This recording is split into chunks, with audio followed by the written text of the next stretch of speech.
자, 어쨌든 이제 5분 됐으니까 또 이어서 가보도록 하겠습니다. 자, 우리는 지금 뭘 하느냐. 법의 목적 공부하는 겁니다. 자, 법의 목적. 요런 거는 이제 그 법학을 공부하는데 되게 기본적으로 알아두면은 많은 것들과 연관돼 가지고 아, 이게 왜 이렇게 되는구나 라는 거를 알 수 있게 만드는데, 근데 실제 그런 이제 정규 커리큘럼 안에서 하기는 조금 시간이 부족하거든요. 그렇기 때문에 이렇게 따로 빼가지고 말씀드리는 건데, 여러분 지금 듣고 계시는 분들은 아주 잘 하시는 겁니다. 그 후기에도 보면은 이제 제가 제발 인문특강 좀 들어라 얘기했는데 안 듣고 버티다가 나중에 듣고 와서 아, 이거 꼭 들었어야 되네요 하는 분들이 되게 많거든요. 그러니까 꼭 들으세요 진짜. 여러분이 최대한 이제 힘 들들이고 애 안 먹고 그리고 원하는 합격할 수 있도록 제가 그렇게, 저는 뭐 하루 종일 그렇게 준비하니까, 저도 그렇고 우리 실장님도 그렇고 하니까 거기에 맞춰가지고 여러분이 이제 너무 간보지 말고 너무 혼자 뭔가를 만들려고 하지 마요. 다 제공해줘요. 해줘요. 그러니까 그렇게 하시면 됩니다. 자, 시작해 봅시다. 법의 목적이다 하면 우리 세 가지를 배웠죠. 자, 정의가 있어요. 정의. 그리고 또 한쪽 축에는 이제 법적 안정성. 잠깐만. 합목적성 먼저 해야지. 합목적성. 이것도 한 축이고요. 그 다음에 또 이제 이쪽에는 법적 안정성이라는 게 있단 말이에요. 요게 이제 법의 세 가지 축입니다. 요거 세 가지를 다 잘 지키면서 가야 돼요. 근데 우리가 일견 생각하기에는 정의가 제일 중요할 것 같잖아요. 다 올바름을 세워야 되지 않냐. 근데 아까 살짝 봤듯이 정의랑 법적 안정성이랑 충돌한다라고 하면은 일단 법적 안정성을 우선하되 도저히 안 될 때만 이 법적 안정성을 포기하고 정의를 우선한다라는 게, 이게 이제 이념적인 얘기랑 현실적인 얘기랑 이제 이렇게 부딪힐 때가 있다가 그럴 때는 이게 우선한다 이런 얘기거든요. 이게 대표적인 사례가 90년대에 이제, 자, 이건 김양 사건이라고, 이거 당시 뭐 언론이고 뭐 아주 대한민국 난리 났던 그런 사건이에요. 근데 제가 쭉 설명드릴게요. 자, 이게 김양 엄마랑 이제 원래 아빠랑 그리고 이제 김양이 있었습니다. 근데 이제 여기 둘이가 이제 이혼을 하고 그리고 새로운 남자랑 재혼을 했어요. 재혼을. 그런데 이 인간이 문제였어요. 이 인간이 어떻게 했냐면은 이제 부인을 때리고 애도 때리고, 김양 당시 12살이었거든요. 근데 그리고 이 12살 때부터 지속적으로 강간을 했어요. 강간을 어느 정도로 했냐면 엄마 보는 앞에서도 하고, 엄마 주워 패고 딸 강간하고 막 그렇게 하면서 계속 억압을 한 거예요. 그러니까 이제 여기는 완전히 이제 진짜 그 끔찍한 일을 당하니까 사람이 이제 조금 안 좋은 일을 당하면은 어이구 뭐 이렇게 할 수 있는데, 너무 큰 일을 당해버리면 사람이 완전 억눌려가지고 제대로 판단을 못 한단 말이에요. 이게 나쁜 놈들이 이제 그런 거를 이제 노립니다.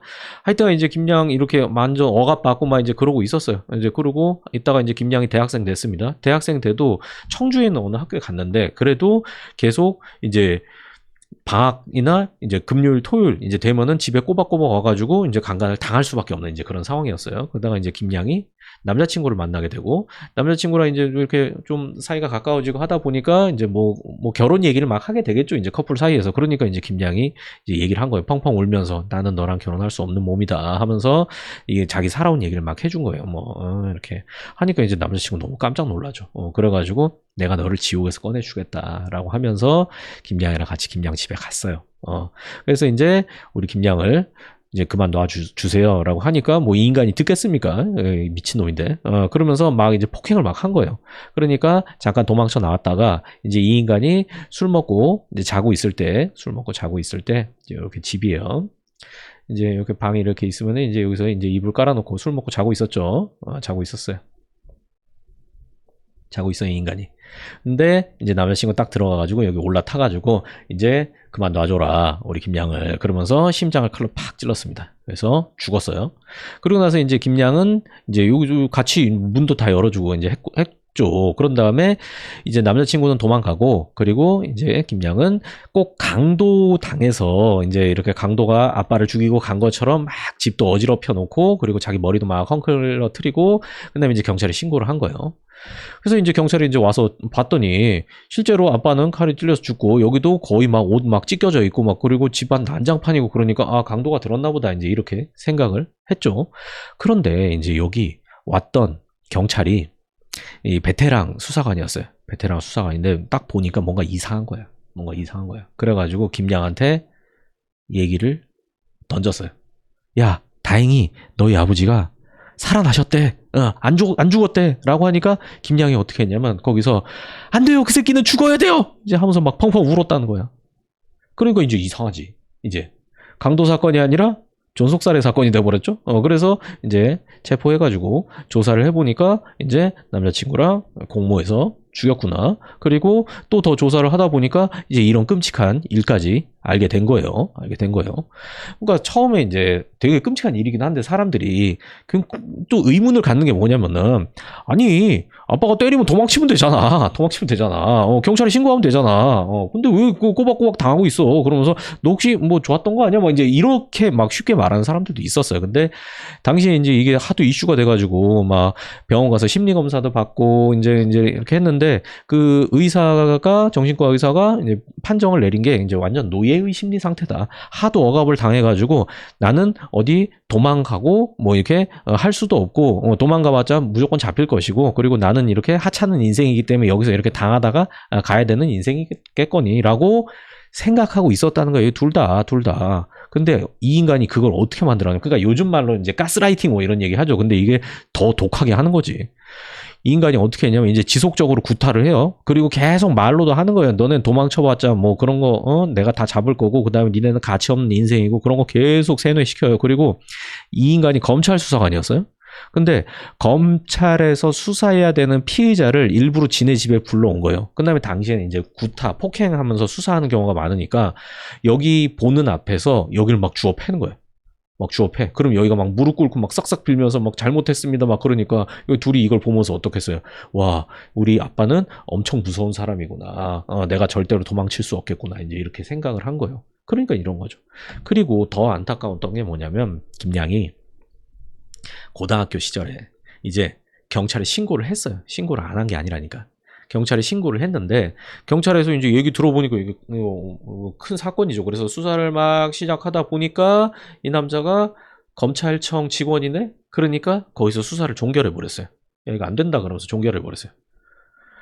왜냐하면 검찰하고 경찰하고 지금도 막 투닥투닥 싸우고 있잖아요. 당시에도 이제 이 두 기관 간에 이제 이 사건 때문에 사이가 안 좋아지고 이러면 이제 곤란하다, 막 이제 이런 논리가 있었던 거죠. 그러니까 말도 안 되는 거예요. 뭐 검찰이나 경찰이나 다 국민 권리 보호하라고 만들어놨더니 쥐네끼리 권력 다툼하고 있어. 국민은 쳐 내버려 두고. 그러니까 이제 김양 입장에서 어떻게 뭐 도와줄 데가 없어. 도와달라고 할 데가 없어. 이게 대한민국 법 질서가 이게 자력구제 혹은 사력구제라고 하는데, 자력구제는 원칙적으로 금지해놓고 있어요. 원칙적으로 금지해놓고 뭘 하라 그러냐면은 이제 타력구제인 국가구제 이거를 원칙적으로 해라. 그러니까 실제로 여러분이 만약에 범죄 피해를 당했다고 생각해 보세요. 그러면은 어떻게 해야 되냐? 여러분이 가서 복수하면 안 돼요. 여러분이 가서 때리면은 폭행이고 상해고 살인이고 이렇게 되고 경찰에 신고해야 돼요. 그러면 경찰이 알아서 수사해주길 기다려야 되고, 검찰이 알아서 기소해주길 기다려야 되고, 형사재판, 제가 전에 말씀드렸죠. 형사재판에서 피해자가 당사자입니까? 아니에요. 그냥 국가가 잘 해주겠거니 하면서 뒤에서 지켜볼 수밖에 없단 말이에요. 국가구제, 그러면서 이제 국가구제를 원칙적으로 해놨으니까 자력구제 하지 마라. 그래서 이거 한번 처벌한다. 이렇게 법질서를 만들어 놓은 거예요. 현대 법치주의 국가에선 기본적으로 다 이렇게 합니다. 근데 문제는 뭐냐면, 김양은 국가구제를 요청을 했잖아요. 경찰서에 가서 신고했잖아. 근데 경찰이 이거를 반려했으니까 자력구제. 지금 이렇게 남친이랑 가가지고 안 죽일 수가 없었던 거죠. 안 죽였으면 어떻게 했겠어요. 계속 이렇게 노예처럼 살았겠지. 그러니까 이제 자, 김양이랑 이 남친이랑 형사재판이 열렸어요. 형사재판이 이제 검사가 기소를 했죠. 검사가 뭘로 기소를 했냐면은 존속살해로 기소를 했어요. 존속살해. 검사 존속사례로 기소했습니다. 형사법원. 그리고 이제 이쪽에는 김양하고 남친하고 이제 피고인의 석에 섰죠. 당시에는 뭐 인권보호고 뭐 나발이고 없어가지고 그냥 김양 실명이네, 다니는 학교네, 얼굴이네 다 언론에 공개했어요. 다 언론에. 예. 당시에는 막 기자들이 막 이제 이런 집에 타놓고 가가지고 집안에 몰래 사진 찍고 그거 특종이라고 보내고 막 아이고 뭐 야만의 시대였죠. 야만의. 하여튼간 지금도 여러분 그래서 이런 것도 좀 공무원들이 잘해야 돼. 하여튼 이제 요 형사법원에서 재판을 하는데 보세요. 김양의 행위는 존속살해죄에 해당하는 건 맞아요. 둘이 존속살해 공동정범. 그런데 김양을 처벌하는 게 올바릅니까? 김양을 처벌하는 게 정의로워요? 정의로워요? 아니잖아. 이거 지금 봐요. 자력구제. 안 할 수가 없었잖아. 그래서 이거 죽였는데 이게 올바르지 않다고 김양을 처벌하면 정의에 반해. 그렇다고 김양을 처벌하지 않는다. 김양 봐준다. 야, 뭐 어쩔 수 없지 뭐 하면은 그러면 실정법에 있는 살인죄라든가 정당방위라든가 이런 조항이 의미가 없어질 수가 있단 말이에요. 이게 형사적으로 어떻게 검토를 하냐면은 형사적으로는 구성요건 해당성, 위법성, 책임 이런 3단계로 검토를 하거든요. 그런데 이 구성요건 단계에서는 존속살해, 존속살해죄 일단 요 존속살해죄는 해당하는 거예요. 그리고 위법성에서 정당방위 여부를 검토하는 겁니다. 이게 조금 더 깊게 제가 설명을 드리자면은 보세요. 다른 예를 들어 드릴게요. 만약에 제가 사람을 칼로 찔러서 죽었어요. 그러면 나쁘죠. 근데 알고 보니까 먼저 이놈이 먼저 강도 공격을 해가지고 제가 살기 위해서 어쩔 수 없이 칼로 찔러 죽였다 라고 하면은 그러면 좀 참작할 만하네. 야, 이러면 봐줘야지. 이제 이런 또 판단이 들죠. 우리는 이런 사건을 그냥 직관적으로 딱 전체를 보고 판단하지만 형법적인 관점은 달라요. 어떻게 하냐면 일단 나눠서 쪼개서 보는 거야. 법에 사람을 살해한 자는 사형무기 5년 이상의 징역에 처한다. 그리고 자기 또는 배우자의 직계존속에 대해서 전항형을 범한 자는 그때는 이제 7년 이상의 징역 좀 늘어나거든요. 그러면은 일단 그 행위가 범죄 구성 요건에 해당하는지 아닌지만 따져보는 거예요. 이런 강도가 먼저 공격했네, 뭐 방위하기 위해서 했네, 그건 나중 문제야, 나중 문제. 그래서 일단 사람 살해했네, 살인죄. 그게 존속이네, 존속살해죄. 구성 요건에 일단 해당하는 거예요. 그리고 나서 이제 이 위법성 단계는 뭐냐면은 여기서는 적극적으로 검토를 한다면 소극적으로 검토를 해요. 혹시 이 행위가 법질서 전체의 입장에서 봐줄 만한 건덕지가 있는가? 그걸 여기서 검토를 하는 거예요. 그리고 그 중에 하나가 바로 정당방위가 되는 겁니다. 정당방위 구성 요건이 자기 또는 타인에 대한 현재 부당한 침해를 방위하기 위한 행위는 상당한 이유가 있는 경우에는 벌하지 아니한다. 이런 조항인데, 그러니까 지금 김양 자기 법익에 부당한 침해가 들어왔잖아요. 뭐 강간하고 때리고 뭐 몇십 년 동안 하고 있어. 그리고 이제 그거를 막기 위해서 한 행위고. 그렇잖아. 근데 여기서 당시에 조금 문제됐던 게 이제 현재성 그리고 상당성 이런 쟁점이 있었어요. 자, 현재성도 한번 생각해 봅시다. 우리 법 공부하는 사람들이니까. 지금 김양 침해가 끔찍하긴 하지만 현재 당하고 있었던 건 아니잖아요. 술 먹고 자고 있었잖아. 현재성 조금. 그리고 상당성도 정말 냉철하게 보세요. 김양이 침해당한 건 성적 자기결정의 자유예요. 근데 저 애비가 침해당한 건 생명권이란 말이에요. 생명권. 그래서 이제 요거 같은 경우에는 조금 밸런스가 안 맞는다 라고 얘기를 할 수가 있는 거죠. 그래서 당시 재판에서 어땠냐면은 현재성은 현재성, 상당성 요 두 개가 쟁점이 됐는데 오히려 현재성은 문제 안 삼았는데 상당성이 없다고 봤어요. 상당성이 밸런스가 안 맞는다. 어쨌든 이게 이제 대법원까지 올라갔죠. 근데 보세요. 대법관들도 고민이 되는 거예요. 김양 이제 다시 원점으로 돌아봐요. 김양을 처벌한다면 법적 안정성에 합치해요. 왜? 실정법상에 이제 존속살해죄 구성요건에 해당하고 정당방위 요건 갖추지 못했으니까 처벌하는 게 맞지. 근데 그러면 정의에 반해요. 그렇다고 김양을 풀어준다? 그럼 정의에는 합치하죠. 이게 올바르죠. 그런데 그러면 법적 안정성에 반해요. 이러면 어떤 문제가 생기냐면 이제 대법원에서 사적 복수를 공인해주는 메시지가 될 수도 있는 거예요. 김양도 결국은 복수잖아요. 그러면은 이제 이걸 조금 확장하면 옛날에 나 때렸던 놈 한참 있다 가갖고 주업해도 되는 거고, 옛날에 나 때렸던 놈 가가지고 죽여도 되는 거고, 이제 이런 또 상황이 생기잖아요. 그러면은 대한민국 법 질서가 엄청 큰, 뭐 어떤 나라든 법 질서가 무너질 거 아닙니까? 그러니까 법적 안정성도 엄청 중요한 거예요. 하여튼간 여기서 대법원이 어떤 결정을 내렸냐, 최종적으로 유죄 판결은 나왔어요. 유죄. 근데 집행유예로 풀려났습니다. 집행유예도 우리가 전에 공부를 살짝 해봤죠. 그러니까 대법원 입장에서도 정의와 이건 정의, 이건 법적 안정성, 이거 둘 사이에서 교량을 하다가 이제 이렇게 결정한 거죠. 대한민국에서 존속 사례로 집행유예로 이제 그렇게 바로 나온 거는 이 사건밖에 없어요. 슬픈 일이죠. 어쨌든 제가 이거 여러분 공무원 되신다는 분들한테 이 얘기는 꼭 해드려요. 꼭 해드려요. 이거 보면은 결국은 이런 이제 법의 충돌, 뭐 이런 좀 뭐 끔찍한 얘기도 있지만 공무원이 잘해야 돼. 공무원이 잘해야 돼.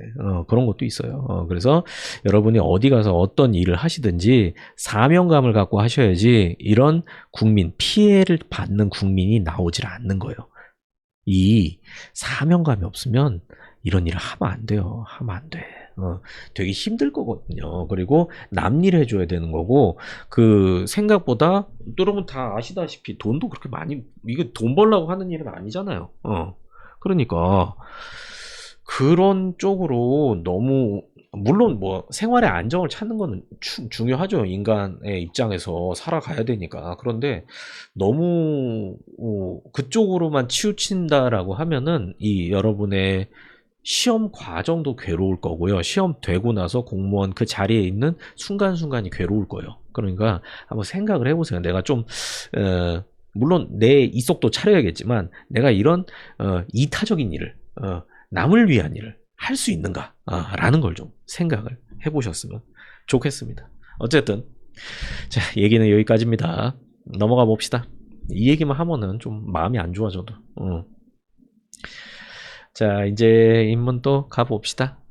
법적 안정성을 위한 필요 조건. 법적 안정성 중요한 거 이제 아시겠죠? 법의 내용 명확해야 되고, 쉽게 변경되면 안 되고, 실현 가능해야 되고, 대중의 법의식에 부합해야 되고요. 자, 법적 안정성과 관련된 법 규정 봅시다. 소멸시효.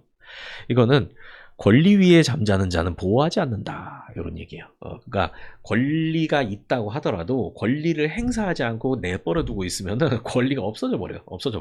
그래서 이 소멸시효에서 제일 많이 문제가 되는 게 채권이에요. 채권. 다른 권리도 없어질 수 있는데 요 채권, 돈 받을 권리 있잖아요. 요거는 민사상으로, 그러니까 기본적으로는 10년이에요. 그러니까 누구한테 돈 빌려주고 10년 동안 이제 달라고도 안 하고 그냥 가만히 있으면 10년 후엔 채권이 없어져요. 그래서 10년 후엔 소송 걸어봤자 패소예요. 근데 이게 행정법 관계에서는 좀 더 빨리 확정해야 된다라고 해가지고 행정법 관계에서 5년으로 줍니다. 이것도 되게 중요한 내용이죠. 자, 두 번째, 사법상의 점유. 점유를 점유권으로 보호한다. 물건을 사실상 지배하는 자는 점유권이 있다. 이건 어떤 거냐면 간단하게, 자, 갑의 물건이에요. 갑의 시계를 을한테 빌려줘서 을이 들고 있어요. 근데 그거를 병이 훔쳐갔다. 자, 여기 법학에서 갑을 병정 무기경신 이렇게 나오는데 이거 이제 아시죠? 요거는 법학에선 항상 사람 지칭할 때 이렇게 갑을 병정 이렇게 나갑니다. 뭐 갑을 관계 이런 거 많이 들어보셨잖아요. 계약서상에도 갑은 누구고 을은 누구 하잖아요. 이제 그런 거 생각하시면 돼요.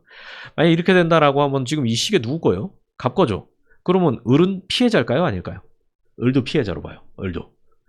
갑은 소유권을 침해 당했고 을은 들고 있었던 거 그 자체가 권리다라고 해서 점유권을 침해당했다. 이렇게 봅니다. 그 정도 보시면 되고요. 취득시효. 자, 무권리자라도 일정 기간 점유하면 소유권을 취득하게 하는 그런 제도가 있습니다. 뭐 토지라든가 아니면은 토지 같은 부동산이나 아니면 동산, 물건 이제 이런 것 다 해당되는데 대표적으로 부동산 취득시효는 20년, 점유 취득시효 20년이거든. 그러니까 내 땅이 아니에요. 근데 이거를 꼭 내 땅인 것처럼 20년 동안 내가 아무의 저항도 받지 않고 20년 동안 그냥 내가 아주 평온하게 거기를 점유했다. 그럼 그거 내 땅 돼요. 그래서 실제로 뭐 지적도랑 등기부 보면은 뭐 옆 옆집 아저씨 땅이에요. 근데 옆집 아저씨한테 소송 걸면은 내가 승소할 수 있어요. 그런 겁니다. 근데 이런 거 제가 이렇게 설명드리면은 이제 너무 쉽게 생각하시는 분들이 있어요. 그러면 바로 이제 강남에 바로 진출해가지고, 거기다가 땅에다가 이렇게 울타리 둘러치고 내가 여기서 20년 존버하면, 20년 노숙자로 존버하면은 강남에 땅을 가질 수 있겠구나. 안 됩니다. 녹록치가 않아요, 그게. 일단 여기 이 평온 공연 선의 무과실 이런 요건을 갖추기가 되게 어려워요. 되게 어려워. 그런데다가 여러분이 괜히 점유하고 있었는데 거기 또 행정재산이다. 그러면 그건 아예 법에서 점유 취득시 아예 안 되도록 막아놨어요. 도로 같은 건 백날 점유해봤자 안 돼요. 어쨌든 그런 게 있습니다. 이제 그래서 요거는 법적 안정성과 관련된 제도다라는 걸 그것만 연결짓는 게 지금의 이제 포인트예요. 그러니까 내게 아니라도 내가 20년 동안 점유하고 있으면 그 상태가 오히려 평화로운 거다라는 거예요. 그러니까 걔한테 권리를 만들어준다. 요런 취지죠. 자, 그 다음에 이제 선의 취득인데요. 이거는 평온 공연하게 동산이에요. 동산에는 이제 부동산과 동산이 있는데 한자예요. 한자. 재산, 움직이는. 아니 불자 써가지고 움직일 수 없는 재산. 움직이는 재산. 그러니까 시계 같은 거는 동산이죠. 노트북도 동산이죠. 근데 움직일 수 없는 재산. 이건 뭐냐면은 자, 토지는 움직일 수 없죠. 그리고 토지에 붙어있는 물건, 정착물, 토지와 그에 정착된 물건, 이걸 부동산이라고 합니다. 그래서 건물 같은 것도 부동산이고요. 그리고 나무 같은 거는 땅에 심겨 있으면 부동산인데 뽑으면 동산돼요. 건물은 못 뽑잖아요. 그런 거죠. 자, 그래서 이제 요 선의 취득은 이제 어떤 거냐면은 만약에 여러분이 어디 중고나라 같은 데서 물건을 샀어요. 근데 그 사람 건 줄 알고 나는 돈 주고 샀는데 근데 알고 보니까 소유자가 다른 사람이 있어. 다른 사람이. 그러면은 이제 그 물건은 주인이 달라면 줘야 되냐? 조금 억울하잖아요. 나한테 판 놈은 이거 어디 갔는지 모르고. 그럴 때 규율하는 제도예요. 물론 여기서 조금 더 들어가면은 도품 유실물의 특칙이라 그래서 2년 동안은 이게 또 주인이 달라면 줘야 돼. 근데 그 이후에는 이제 그냥 내가 가질 수 있는 거예요. 그래서 이제 이런 거는 민법상의 제도인데 이것도 법적 안정성과 관련된 거다라는 거. 이런 게 이제 하다 보면 제가 이제 이거 조금씩 맛만 보여드리잖아요. 그러면은 좀 궁금하시면은 이제 검색해서 요게 뭐 이런 게 있구나 이렇게 한번 공부해 보시면 됩니다. 공소시효도 이제 이런 제도죠. 범죄를 저질렀다라고 하더라도 국가가 공소 제기 없이 일정한 시간이 하면은 국가 형벌권이 소멸해 버려. 그러니까 만약에 정의를 고려한다면 범죄를 저질렀으면은 무조건 처벌을 해야죠. 범죄 저지르고 10년 지났어요. 처벌해야죠. 범죄 저지르고 50년 지났어요. 아예 처벌해야지. 범죄 저지르고 100년 지났어요. 벌써 걔 죽었어. 그래도 어떻게든 이걸 무덤을 파서라도 어떻게든 이걸 하고 그래야 정의롭지 않은가 생각할 수 있어요. 정의의 관점만 따지고 보면 이제 그렇게 되는 거죠. 그런데 지금 범죄 저지르고 한 2, 30년 지났다고 해봐요. 그러면은 당시 관련 자료도 없어지고 관련자들도 이미 어디 떠나고 죽고 그리고 사람들 기억에서도 잊혀지고 했으니까 이제 이럴 때는 차라리 그냥 넘어가는 게 낫다. 이게 또 우리 법에서 채택하고 있는 그런 제도란 말이에요. 그러니까 요런 게 다 법적 안정성과 관련된 제도들이다. 이런 게 있구나라는 거 한번 보시고요. 자, 또 넘어가 봅시다. 이제 법원입니다. 법원. 여기서 이제 첫 번째로 주의하실 거는 이 법원이라는 게 재판소 말하는 법원이 아니다라는 거. 이 한자 보세요. 법의 연원, 근원이라는 소리거든요. 얘기거든요. 자, 아이고.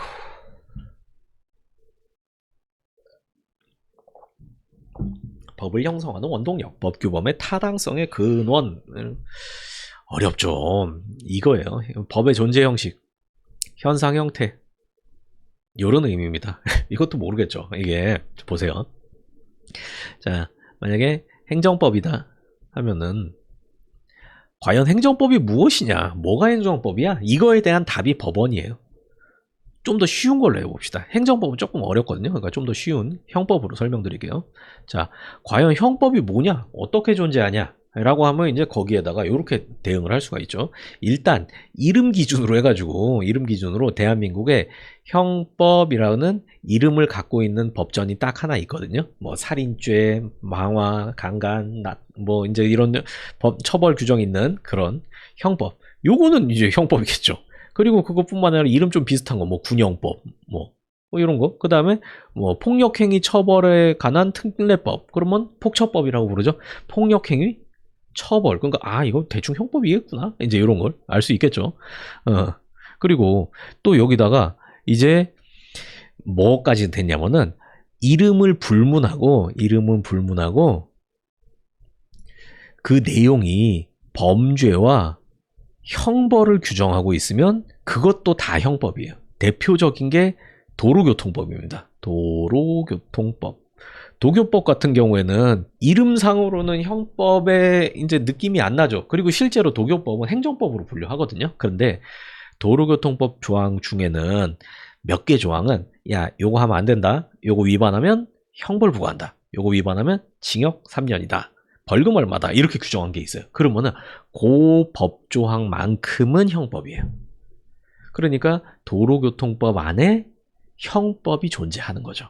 그래서 이제 형법이 뭐냐? 그러면은 뭐 이름이 형법인 거 뿐만 아니라 이름을 불문하고 범죄와 형벌을 규정하고 있는 조항. 형법은 그런 식으로 존재한다. 이렇게 말할 수 있는 거예요. 이거는 또 어떤 식으로 또 생각할 수 있냐면 법원이라고 하면은 이제 재판 기준. 무엇이 재판 기준이 되는가? 형사사건에서 재판 기준으로 쓸 수 있는 거. 그렇게 생각하시면 돼요. 그럼 이제 행정법을 해봅시다. 행정법은 조금 어려워요. 왜냐하면 행정법이란 이름 갖고 있는 법은 없거든요. 근데 행정이 들어가 있는 법은 있어요. 이름상으로 행정이란 게 들어가 있는 거. 여러분 뭐 몇 개 들어보셨죠? 행정기본법도 있고, 행정소송법, 행정절차법, 행정심판법, 이제 이런 것들이 이제 행정 관련된 법이죠. 그러니까 행정법이 뭐냐 그러면은 행정기본법으로도 존재하고, 행정절차법으로도 존재하고, 소송법으로도 존재하고, 쟤네들 묶어서 행정법이야. 이제 이렇게 말하는 거죠. 근데 그게 행정이란 이름이 들어가 있는 것뿐만 아니라 행정이란 이름이 안 들어가 있는 것도 있어요. 도로교통법이 그렇고요. 식품위생법이 그렇고, 이제 그런 각종의 법률들 또 다 이름은 아니지만 이 안에 행정사건을 규율하는 법리들을 담고 있어요. 그러니까 행정법은 그런 식으로도 존재하는 거죠. 그리고 또 여기서 보시면은 성문법과 불문법이 있습니다. 성문법과 불문법. 이제 법의 연원, 법원은 성문법으로도 존재하지만 불문법으로도 존재해요. 그래서 행정법 같은 경우에는 이 성문화, 법조항의 성문화된 내용으로 요런 게 행정법이다라고 말할 수도 있지만, 그런 거 없을 때 우리의 뭐 상식이라든가 이제 그런 데서 끄집어오는 이제 그런 법이 있습니다. 그 불문법이야. 불문법을 이제 그래서 밑으로 좀 내려와 봅시다. 자, 성문법 볼게요. 문서화된 법으로 일정한 절차를 거쳐 권한 있는 기관이 일정한 형식으로 공포한 법을 말하고요. 종류는 헌법, 법률, 명령, 규칙, 조례. 그래서 그 다음에 조약. 얘네들을 합쳐가지고 자치법규 이렇게 이야기하고요. 그 다음에 장점은 한번 읽어보세요. 일단은 법적 안정성이 뭐 최고죠. 딱 적어놓으니까 이제. 근데 이제 불문법, 제정되지 않은 법이라고도 하는데 공식적인 법 제정 절차에 의하지 않은 법입니다. 특정한 형식을 갖추지 않은 것이 일반적이고요. 여기에는 관습법, 판례법, 조리법 이렇게 얘기합니다. 그래서 이제 여기는 이렇게 기억하세요. 헌법, 명, 자치법규거든요. 자, 그리고 여기는 관판조. 요거 외워두면 나중에 또 쓸만해요. 헌법, 명자, 관판조. 두 문자 하나 나왔네요. 자, 그래서 유동적인 법 현실에 대처하여 사회의 구체적 현실에 잘 부합한다. 융통성이 있다. 근데 요 성문법과 불문법 이제 조금 더 구체적으로 이제 알아보도록 합시다. 자, 그래서 이제 첫 번째로 성문법부터예요. 예, 헌법. 국가 이념이나 조직, 작용, 국가기관 상호 간의 관계, 국가와 국민의 관계에 대한 기본 원칙을 정한 국가 최고의 기본법. 그래서 이 헌법이란 거는 고유명사거든요. 사실 고유명사에 막 대단한 의미를 안 담고 있는 경우도 있잖아요. 그래서 헌법은 저는 좀 이름을 바꿨으면 좋겠다. 이거 일본에서 만든 그런 건데, 이거는 이렇게 딱 하면 좋을 텐데. 국가기본법. 여러분은 머릿속에 이렇게 담아두세요. 국가기본법이 헌법이다 라는 거. 그래서 자, 헌법은 모든 대한민국 국민에게 적용되는 최상의 규범. 그래서 헌법은 뭐냐면 대한민국 사용설명서 이렇게 생각하시면 돼요. 그래서 만약에 이제 이 헌법에는 대한민국의 목적은 무엇이고 그런 목적을 달성하기 위해서 어떤 형태를 취한다. 이게 나와 있거든요. 대한민국의 목적은 대한민국 국민의 권리를 보호하기 위해서 존재하는 거예요. 물론 뜬구름 잡는 소리긴 합니다. 현실과 좀 다른 느낌이 좀 없잖아 있죠. 많이 크죠. 하지만 그래도 지금 우리는 뜬구름 잡는 소리 하는 거니까.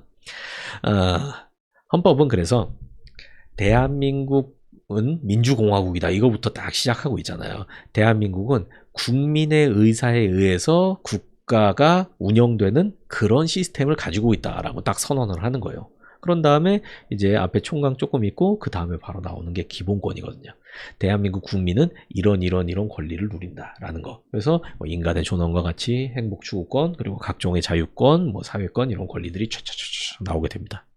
그런 다음에 이제 그 뒤에 이런 국민의 권리를 보호하기 위해서 대한민국의 통치구조, 시스템을 어떻게 만든다. 그런 내용이 이제 뒤에 나와 있습니다. 이렇게 헌법이 시스템이 그렇게 나와 있는 거죠. 최상위 규범이고요. 그 다음에 이제 법률이에요. 법률은 실질적 의미 법규 말하지만 그러니까 형식적 의미로 국회 의결을 거쳐서 대통령이 서명 공포하여 제정된 성문법.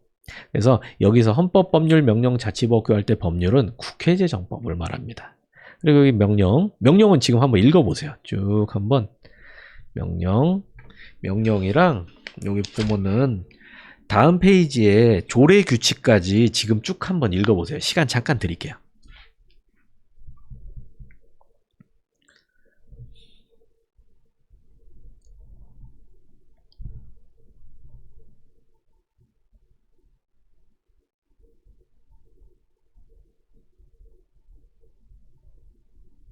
이게 좀 뒤에 있는데.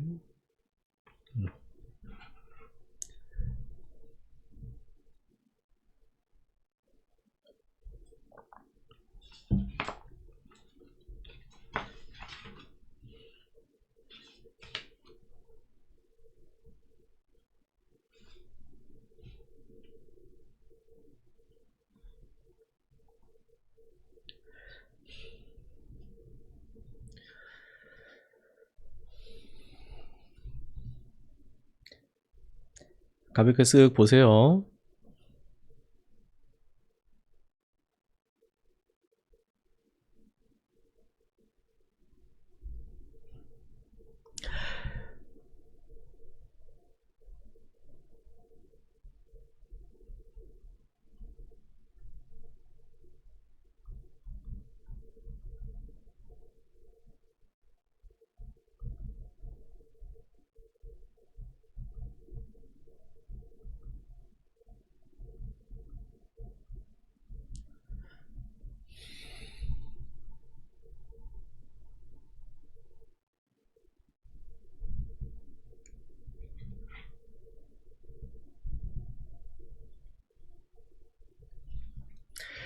자, 같이 봅시다. 대한민국 규범 체계인데요. 헌법, 법률, 명령, 자치법규 요렇게 이제 상하위 구조를 이루고 있습니다.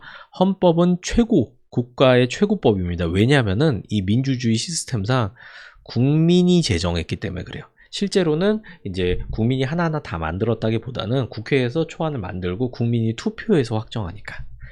헌법은 최상위법입니다.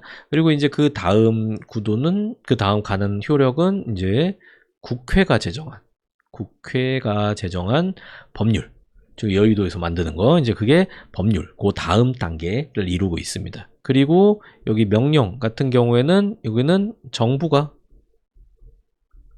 여기서 이제 이 정부라는 것도 입법, 사법, 행정 다 포함해서 정부라고 하기도 하고 행정부만 정부다 이렇게 표현하기도 하는데 여기는 행정부 말하는 겁니다.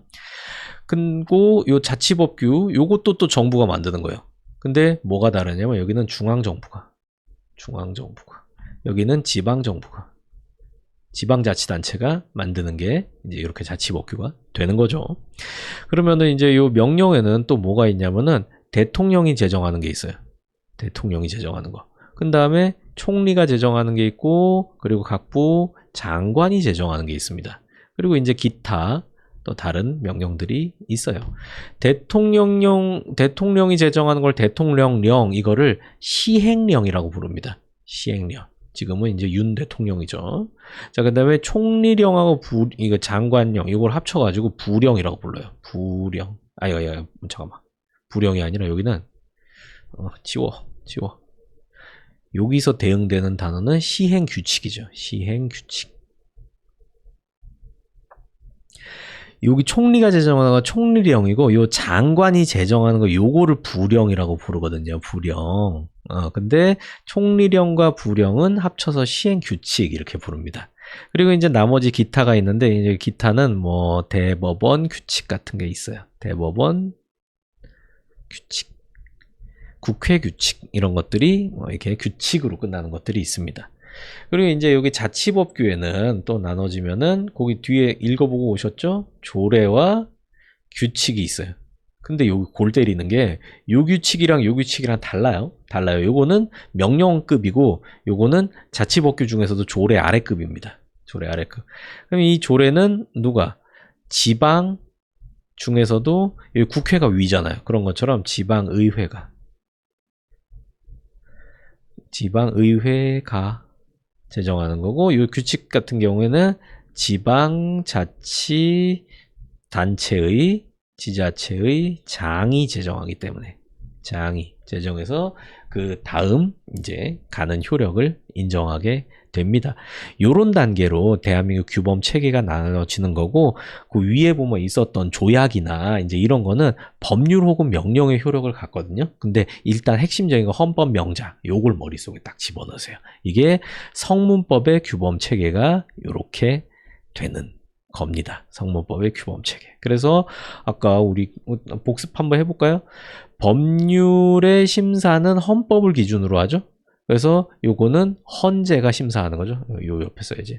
헌재가 헌법을 기준으로 법률이 위반되는지 심사하는 거고, 그러면은 이제 이 명령이나 자치법규 같은 경우에는 이거는 법원이 헌법이나 법률을 베이스로 해서 이렇게 심사를 하게 되죠. 요거는 위헌법률 심사, 요거는 위헌 위법 심사, 또 이렇게 이야기를 하죠. 체계가 다 이렇게 잡혀 있는 거예요. 그러니까 하나하나 공부해 가는 거죠. 여러분이 지금 요 수업을 이렇게 듣고 나서 나중 돼서 공부한 지 한 4, 5개월쯤 됐을 때 요거를 다시 한번 들으면은 또 새로운 깨달음을 얻을 수 있을 거예요. 아, 이거 그때 했었구나. 이제 이런 또 생각을 가질 수도 있어요. 이거 굉장히 중요한 내용이거든요. 자, 그래서 법원 여기 조례 규칙까지 이렇게 규칙, 이것도 여기 제가 여기다 써놨습니다. 그리고 국제조약과 국제법규, 이게 조약과 국제법규 건데 법률 혹은 법률 혹은 명령의 효력을 가지는데, 이건 디테일한 거니까 본 수업 가가지고 다루게 될 거예요. 자, 그래서 이제 법원의 책에 보면요, 제가 이거 세로로 쓴 거 여기 가로로 이렇게 해드린 거예요. 말씀드린 그런 내용들이 여기에 정리가 돼 있습니다. 이거 세로로 다시 바꿀까 싶기도 하네요. 자, 그런 다음에 이제 법원입니다. 자, 성문법 상호간의 문제, 이걸 봅시다. 첫 번째, 상위법 우선의 원칙이 있는데, 국가의 실정법 질서는 헌법, 법률, 명령, 조례, 규칙, 단계적 구조를 이루고 있는데, 상위의 법규는 하위의 법규에 우월하며 상위 법규에 저촉되는 하위 법규는 효력을 상실합니다. 그렇기 때문에 아까 위헌법률 심판에서 헌법의 형법 241조 간통죄 조항은 법률 단위예요. 근데 그 법률 단위가 헌법상의 행복추구권 외에 각종의 기본권에 위반된다라고 헌재가 판단하니까 이 아래 것이 날아갔잖아요. 그걸 생각하세요. 위에 게 우선한다. 그 다음에 두 번째, 특별법 우선의 원칙입니다. 동일한 사항에 대해서 특별법은 일반법에 우선하여 적용된다. 예를 들어 상법과 민법. 이제 근데 잘 안 와닿으시죠? 이제 이건 바로 와닿는 게 있어요. 이건 자, 형법과 군형법. 네, 군대 갔다 오신 남자분들. 군형법이 빡센 거는 아시죠? 형법에는 형법의 사형 방식 다 정해져 있습니다. 교수형으로 딱 규정이 돼 있어요. 교수, 목매달. 가르치는 교수 말고 목매달로 규정되어 있어요. 근데 군형법상의 사형은 총살로 규정이 되어 있습니다. 총살. 그러면은 만약에 여러분이 군인인데 살인죄를 저질렀어요. 그래서 법원에서 사형 선고를 받았습니다. 그러면 여러분 집행할 때는 형법이 아니라 군형법이 적용돼야죠. 왜? 이 일반법과 특별법은 형법은 국민 일반한테 적용되는 거예요. 근데 국민 중에서도 특별한 영역에 있는 사람인 군인들은 군형법 적용을 받습니다. 이런 식인 거예요. 그러니까 이게 과연 사형, 교수형을 해야 될지 총살을 해야 될지 막 법조항이 충돌하잖아요. 근데 그 상황을 따져보면 야 군형법이 특별법이니까 이 상황에서 더 먼저 적용된다. 이제 이렇게 되는 겁니다. 그런 식입니다. 여기 밑에 일반법. 장소, 사람, 사물에 제한 없이 일반적으로 적용되는 법. 헌법, 민법, 형법 같은 게 일반법이죠. 근데 특별법 같은 경우에 특정한 장소, 특정한 사람, 여기 군형법은 특정한 사람이죠. 그리고 특정한 사물에만 적용되는 법으로 상법, 군형법, 그리고 또 소년법이 있죠. 여러분 중에 소년 계십니까? 소년? 그래서 또 그리고 국가공무원법, 이거 여러분이 빨리 적용을 받아야죠. 이런 것들, 그런 것들이 이제 특별법에 해당됩니다. 조례나 규칙 같은 경우에는 그 지역, 그 지자체에만 적용되기 때문에 또 이제 특별법으로 이렇게 치는 겁니다. 자, 그런 다음에 이제 신법 우선의 원칙이에요. 법령에 새로 제정되거나 개정되면 신법은 국법에 우선한다. 쉽게 말해서 그냥 새거 여러분도 새거 좋아하잖아요. 새거 적용한다라는 거예요. 그래서 이제 예전에 30년 전에 만들어 놓은 법조항이 있는데 이제 30년 후에 요거랑 충돌되는 내용으로 새로운 걸 만들어요. 그러면은 옛날 거는 여기 충돌돼서 자연이 없어지는 거예요. 자연이. 그런 식으로 규율을 합니다. 그래서 그리고 요 뒤에 주의할 것, 일반법과 특별법 사이에는 법규 성립의 선우가 아니라 특별법 우선의 원칙에 따라 효력이 정해진다. 그러니까 일반법, 특별법, 그 다음에 신법, 구법, 이제 요게 또 복잡하게 충돌하는 경우에는 그때는 특별법 우선의 원칙이 더 우선 적용된다. 그러니까 특별한 구법이 일반적인 신법보다 먼저 적용된다. 요 명제예요. 결론은. 특별한, 아무리 구법이라도 특별법이면 아무리 신법이라도 일반법보다는 우선 적용된다. 이 얘기입니다. 그래서 이런 거 나오면 이제 골치 아프죠. 자꾸 봐야 돼요. 자꾸. 자, 그렇게 됩니다. 또 쭉쭉 나가볼까요? 그 다음에 이제 불문법이 있습니다. 불문법. 자, 불문법 종류 해가지고 이제 첫 번째로 관판조 외우셨죠? 관판조. 그래서 관습법. 사회생활상 일정한 사실이 장기간 반복돼요. 그 사회나 국가로부터 법적 확신을 취득하게 되면, 그러니까 관행이 있고요, 법적 확신이 있고요. 그러면은 이제 불문법급을 인정을 해줍니다. 여기 보면 관습법하고 사실인 관습이란 게 있습니다. 그래서 뭐 읽어보면은 딱딱한 얘기가 나오죠. 딱딱해.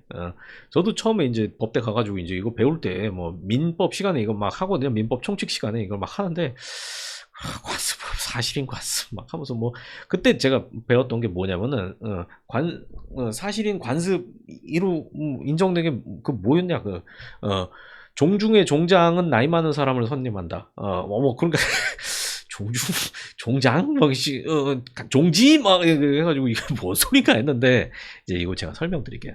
관습법과 사실인 관습. 자, 여기서 보세요.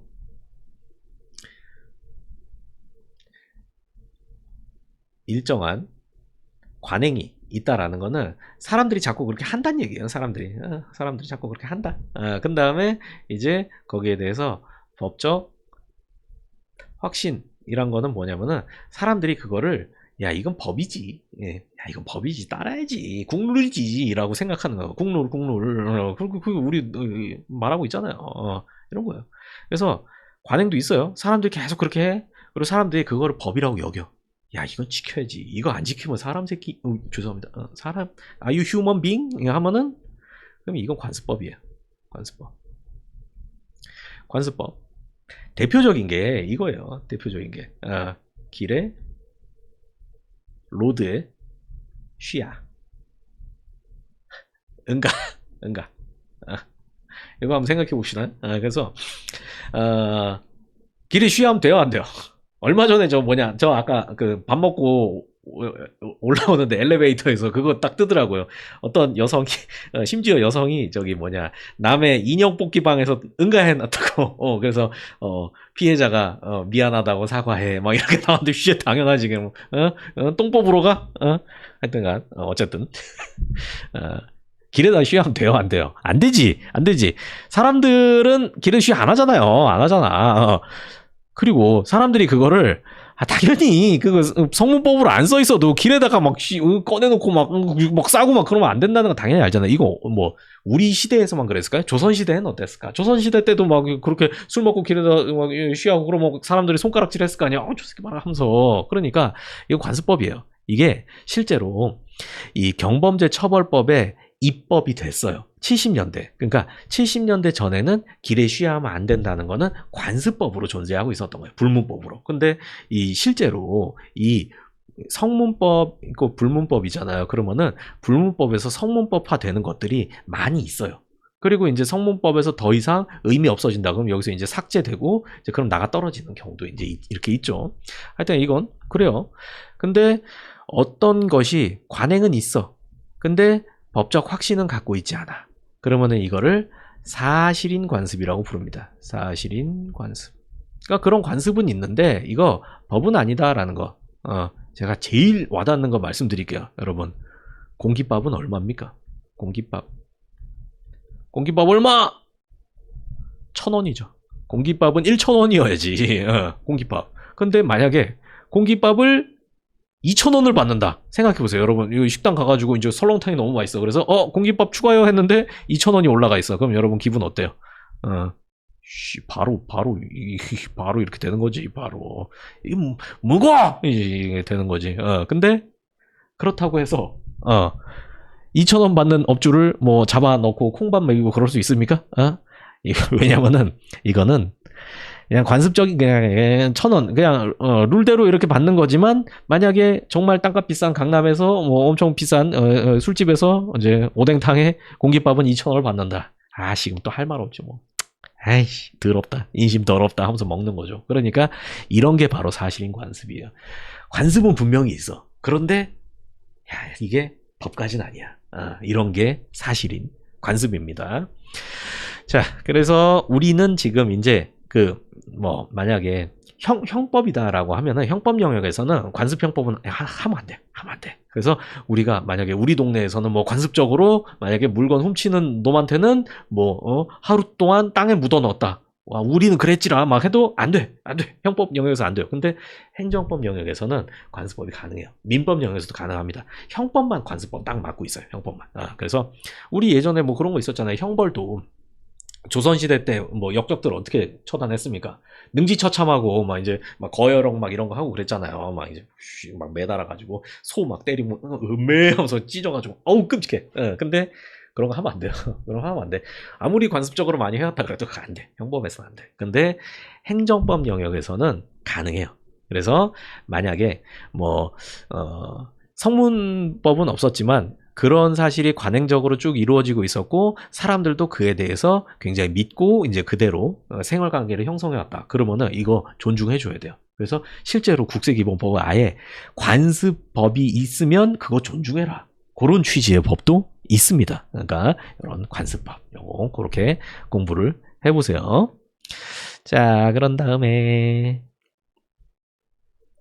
관습법 여기 뒤에 제가 관습 내용 이제 써놨습니다.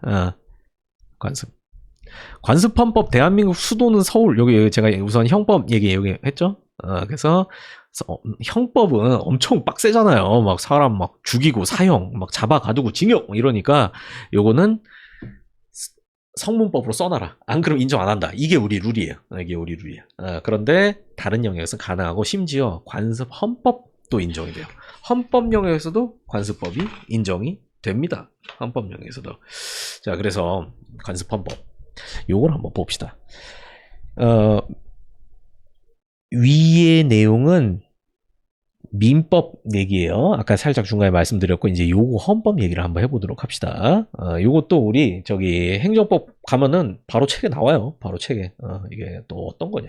나중에 한번 내용은 읽어보시고. 자, 당시에 이제 노무현 대통령 시절이었습니다. 이제 노무현 대통령이 그 대선 공약으로 내세운 것 중에 하나가 대한민국의 수도를 여기 서울시 폭탁폭탁되고 이거 서울의 문제는 뭐냐면은 요 바로 위가 북한이야. 그래서 이거 장사정포 날리면 우리 다 작살나요, 다. 그러니까 우리 조금 이제 통일은 이제 대충 글렀고 그러니까 이제 여기 도읍을 여기로 옮기자. 도읍을 여기 백제의 땅으로 옮기자라고 해가지고 이제 그 천도라고 하니까 약간 궁예 느낌 나네요. 온만이 반매운 느낌이 나는데 천도는 좀 약간 느낌이 좀 올드하다. 수도 이전. 그래, 수도 이전. 좋은 말 있네. 수도 이전을 하자. 이제 이렇게 했어요. 그래서 충청도 사람들 얼마나 좋겠어요. 와우! 와우! 해가지고 막 뽑아줬죠. 막 뽑아줘가지고. 그래서 이제 여기 땅 갖고 있는 사람은 신나지 뭐. 완전히. 노무현 만세 하면서 이제 뽑았죠. 그리고 나서 노무현 대통령이 됐고요. 그리고 당시 열린우리당 이었어요. 그 국회 다수당이. 그래서 서울에 있는 수도를 충청남도 연기군 쪽으로 옮기는, 그러니까 지금 세종시 인근이죠, 지금. 근데 이거는 그 노무현 대통령 시절 그때예요. 그래서 이제 이렇게 옮긴다라는 수도 이전 특별법까지 만들었어요. 수도 이전 특별법까지. 근데 뭐 이렇게 하면은 이제 좋아하는 사람도 있겠고 그래 뭐 필요하지 뭐 그리고 뭐 나랑 큰 상관없어라는 사람도 있겠지만 이제 이거에 싫어하는 사람도 있을 거 아니에요. 뭐 예를 들어서 서울에 땅 많이 가지고 있는 사람은 이제 땅값이 조금 떨어지지 않을까 이제 이런 생각도 할 거고, 그리고 뭐 만약에 수도가 일로 옮겨간다 그러면은 일로 이사 가야 되잖아. 노잼의 도시 대전으로 이사 가야 될 수도 있고 성심당이 있잖아. 그래갖고 하여튼간 헛소리였고요. 자, 그래서 여기에 이제 이 수도 이전을 반대하는 한 100명 정도가 모였어요. 모여가지고 요 수도 이전 법이 헌법 위반이다 라고 하면서 헌재에다가 찔러 넣었습니다. 헌재. 자, 그러면 아까 우리 공부한 거 연결 지어보죠. 헌법재판소, 요거는 법률단이잖아요. 그러니까 헌법에 근거해가지고 위헌인지 합헌인지 판단을 해야겠죠. 그런데 물 좀 마시고요.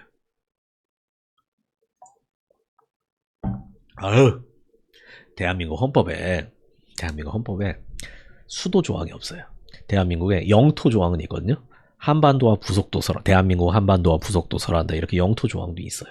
근데 수도는 서울이다 뭐 이런 게 없거든요. 없어요. 그래서 헌법에 수도 조항이 없단 말이야. 그러니까 수도 이전 뭐 법률로 만들어도 괜찮은 거 아니냐. 헌법 위반 아니잖아. 근데 당시 헌재 재판관들이 엄청난 논리를 만들었습니다. 뭐냐면은 대한민국의 수도가 서울이라는 게, 수도가 대한민국의 수도 캐피털 수도가 서울이라는 게 관습법이다. 근데 그 관습법이 법률급의 관습법이 아니라 헌법급의 관습법이다 라고 인정한 거예요. 관습헌법이 여기서 나온 겁니다. 관습헌법. 그러면서 이게 썰을 엄청 풀었어요. 엄청. 제가 책에도 이제 새로 나올 책에도 이제 넣어놨지만 이 어떤 사실 이 논란이 있었거든요. 과연 관습법을 헌법적 관습법도 인정할 수 있느냐 없느냐 논란이 있었는데 헌재에서 이제 그걸 전면적으로 인정을 해버린 거예요. 그러면서 어떤 관습은 법률급이고 근데 어떤 관습, 엄청 중요한 관습은 헌법급이다. 근데 이런 수도를 정하는 것들은 이런 거 헌법사항이다 라는 거예요. 그리고 대한민국 사람들은 자 이제 관습법 성립하려면 관행이랑 법적 확신, 아까 있어야 됐죠? 관행. 서울 언제부터 캐피털이었습니까? 조선왕조 600년부터 벌써 그렇잖아요. 그래서 지금 몇백 년 됐잖아. 저기 개경에서 이제 막 이게 왕건 막 이게 궁예 그 시대를 지나갖고 이제 조선은 한양에다 도읍을 잡았잖아요. 그때부터 해가지고 몇백 년입니까? 몇백 년. 그러니까 관습 있죠. 그리고 확신도 생각해보면 있는 것 같긴 해. 있는 것 같긴 해. 여기. 그래서 그렇구나. 이제 이렇게 얘기했죠. 그래서 그리고 이제 이게 헌법적 사항이다. 그러면서 이제 이 뒤에 뭐가 이어졌냐면은 헌법급이기 때문에 헌법 개정 절차에 따라야 된다. 헌법을 개정하려면은 아까 제가 국민투표해야 된다 그랬잖아요. 그러니까 이 기존에 있는 성문 헌법 같은 경우에는 어떻게 바꾸면 돼요? 아예 새로운 헌법을 만들면서 그 기존 조항 없애면 되겠죠. 기존 조항 없애면 되겠죠. 그런데 이런 관습 헌법 사항 같은 경우는 기존에 써있질 않으니까 없앨 것도 없잖아요. 그러면 어떻게 바꿀까요? 그럼 어떻게 바꿔? 이 내용과 대치되는 내용을 헌법의 성문 입법을 해버리는 거예요.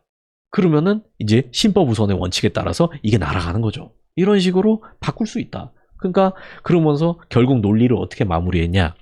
수도 서울은 헌법적 관습법이고 이거는 개정하려면 국민투표 절차 거쳐야 되는데 법률 주제, 법률 따리가 이거를 이렇게 바꿔버린 건 이거는 네가 어서 나서 국민이 직접 해야지라고 하면서 국민투표권 침해다. 이걸로 결론 내렸습니다.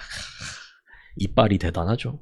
썰의 승리다라는 거. 하여튼 그래서 위헌 나왔습니다. 그러니까 난리 났어요. 수도위원법 위헌 나오니까 당시에 막 이사 가려고 룰루랄라 하고 있었는데 다 엎어졌죠. 다 엎어져가지고 막 사람들 헌재 앞에 가서 시위하고 막 피켓 들고 나와 막 하고 막 이제 그랬습니다. 어쨌든 이제 그렇게 관습법이 헌법적인 효력까지도 인정되는 경우도 있다라는 거까지 하고요. 자, 그리고 시간이 이제 5시가 됐네요. 자, 요 뒤에 이제 남아있는 거 다음 시간에 우리가 관판조 중에서 이제 판례법하고 조리 이제 요거 이제 할 겁니다. 다음 시간에 쭉 이어서 하고 이제 뒤에 또 이제 법학 관련된 이제 기본적인 내용들 이제 요것도 쭉 설명드리고 할게요. 아이고 오늘도 고생 많으셨습니다. 시간 됐어요. 시간 딱 됐네. 자, 이제 제가 여러분 채팅 좀 보고 그리고 질문 답변도 좀 드리고 하겠습니다. 일단 오늘은 뭔가 이 인터넷이고 이거 컴퓨터고 약간 자꾸 속을 새겨가지고 조금씩 늦어졌는데 양해를 부탁드리고 다음에는 좀 더 개선되지 않을까요? 좀 더? 좀 더? 자, 여러분 채팅을 한번 보도록 합시다. 질문 있으면 올려주세요.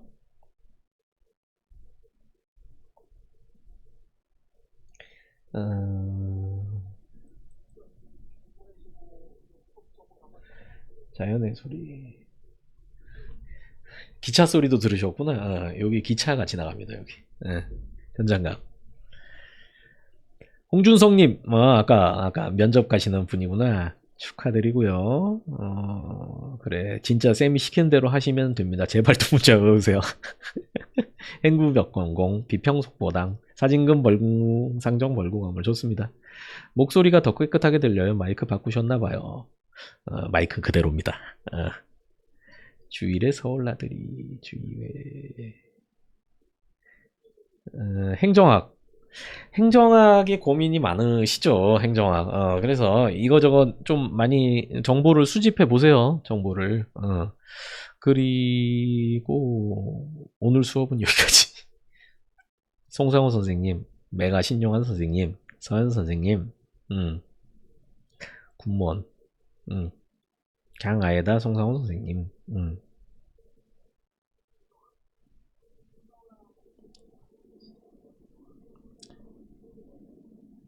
신용환 선생님은 운동을 엄청 좋아하시는 것 같은데요. 전에 식사를 한번 했는데 몸이 엄청 좋으시더라고. 신용환 선생 필기노트 좋아요. 책을 잘 만든다는 얘기는 저도 들었습니다. 섰쌤은 머리에 안 넣는 느낌. 아유, 뭐 이게 행정학이야. 뭐 제가 여러분이 더 잘하니까요. 필기 어플 컴퓨터 오시면 삼성노트 앱으로 PDF 불러서 하세요. 이게 제가 오늘이 뭔가 좀 이상해요. 오늘이 뭔가 작업관리자 화면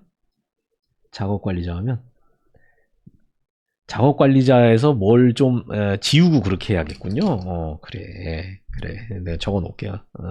작업관리자 그 컴퓨터에 컨트롤 알트 델리트 키 눌러서 하는 게 이제 그거 말씀이시죠? 작업관리자에서 이거를 지워야겠어. 지워. 뭔가 문제가 있어요 오늘. 단기 대답 잘 하셨고요. 해양 케이블.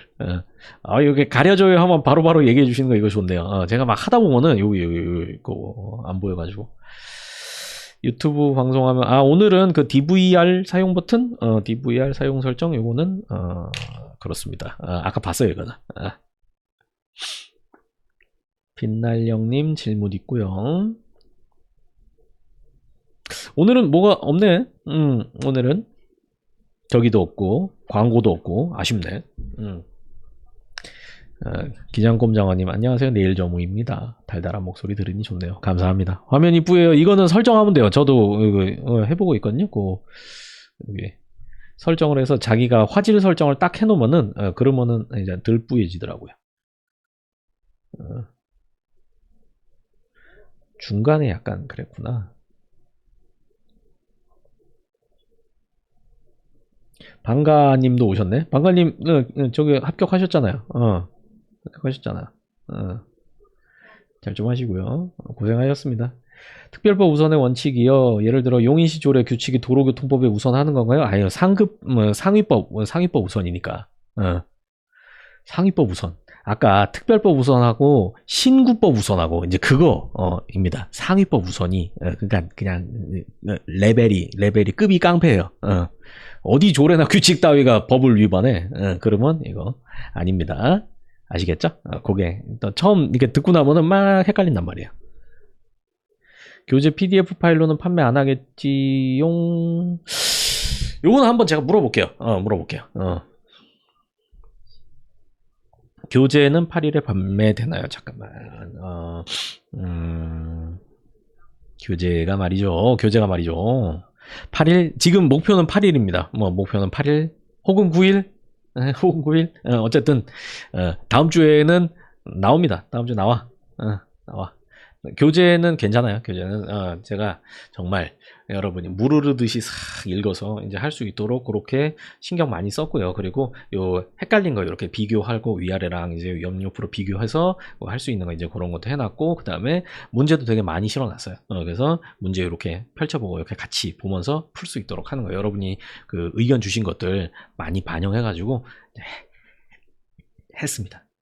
기본 강의 90강에 심화도 포함인 거죠? 심화까지 라이브로 들을 수 있는 거 맞나요? 맞습니다. 기본 강의, 그러니까 예전에 기본 심화 했던 게 그거는 학원에서 그렇게 막 틀 만들어놔서 어쩔 수 없이 한 거고, 그래서 지금 커리큘럼 보시면 알지 심화라는 단어가 아예 없잖아요. 그러니까, 그건 잊어버리시고요. 그냥 요 기본 과정 안에 일단 처음부터 끝까지 쭉 한번 이론 훑는 거 끝까지 그게 기본 강의입니다.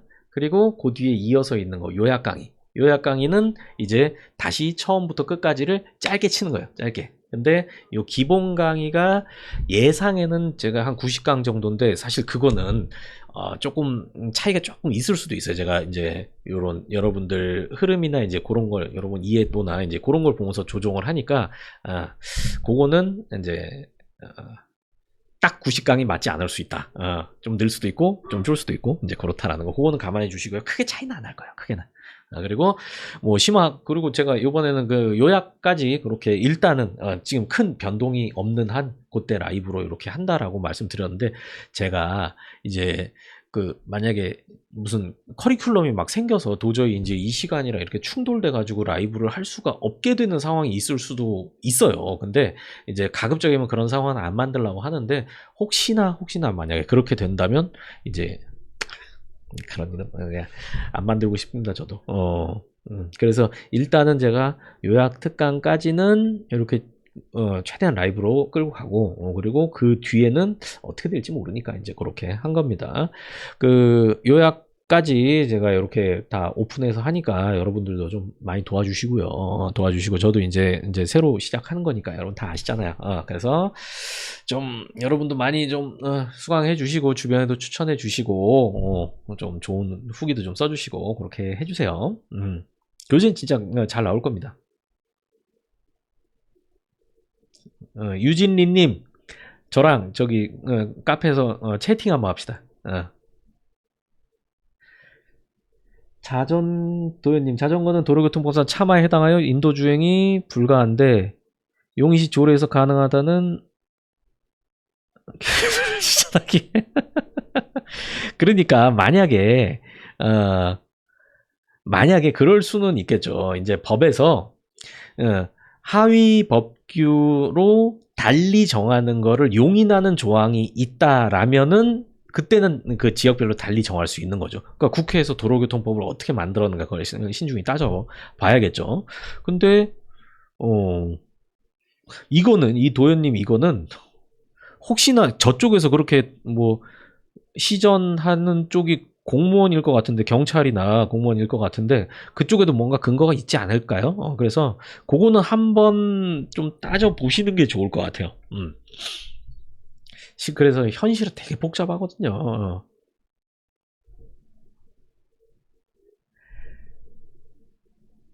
빔 프로젝트 사용해 보시는 거 어려우셨을까요? 화이트보드나 칠판을 사용해서요. 아니 뭐 아이디어 뭐 좋습니다. 일단 이걸로 일단 이걸로. 안 돼요. 그게 아니에요. 유진님 아시겠죠? 칠판이나 화이트보드였으면 더 좋았을 것 같긴 해요. 화이트보드는 너무 힘들어요. 그거 쓰기가. 화이트보드에다가 뭐 PPT를 띄워놓고 한다? 뭐 그거는 가능할 수 있겠네요. 근데 화이트보드에다 판서하는 거는 손목 나가요. 손목 나가요. 선생님이 이 채팅을 보신 다음 바로 좌측화면 작업 표시줄을 우클릭하여 작업 관리자를 열어주십시오. 필기 빛날령님 필기 올리셨대요. 유진이님 저랑 저거 채팅해요. 그 저한테 걸어주세요. 지금 본인 카페 닉네임이 뭔지 모르니까. 본강의는 한 주에 몇 회인가? 본강의 한 주에 2번 할 겁니다. 기본 강의 작년 거 듣지 마세요. 본 강의 때는 제가 요거를 좀 이제 저도 이거저거 해보고 있거든요. 그래서 최대한 개선해가지고 이제 여러분 보기 편하게 하겠습니다. 이건 오늘은 좀 그랬어. 제가 보기에도.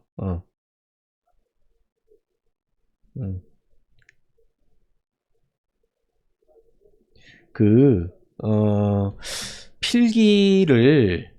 필기도 어떻게 좀 쉽게 하는 방법을 제가 고려를 하고 있습니다. 고려를 하고 있어요. 교재 또한 새로 구입을 해야 되는 건가요? 홍현님은 저기 그 카페에 가보시면은 요 질문이 되게 많이 나오거든요. 그래가지고 제가 정리해 놓은 그런 내용들이 있어요. 그거를 한번 참고해 보시면 좋겠어요. 이 법학이란 거는 매번 개정되기 때문에 다른 과목이랑 달라요. 다른 과목이랑. 한국사 같은 거랑 비교해 보세요. 법은 지금도 계속 개정되고 있잖아요. 뉴스만 틀면은 뭐 검수완박이니 뭐 경찰청 뭐 경찰국을 만드니 그러면서 계속 법 개정되고 있잖아요. 그게 행정법은 그렇게 변경될 가능성이 제일 큰 법 중에 하나거든요. 제일 영역이 넓으니까. 그리고 최근에 또 뭐 행정기본법이라든가 이런 거 시행되는 것도 많고 아예 작년 책에 목차 아예 없는 내용이나 작년 책과 내용이 반대되는 것들도 많아요. 제가 처분에 대한 재심사 그런 거는 아예 이번에 새로 써서 구성해 넣었거든요. 그러니까 홍현님 아시겠죠? 교재는 그렇고 또 질문 있으시면 하세요. 요 강의를 원활하게 하는 거는 제가 이래저래 좀 해보도록 하겠습니다. 일단 인문특강은 이렇게 한번 해볼게요. 판서 좋긴 하죠. 좋긴 하죠.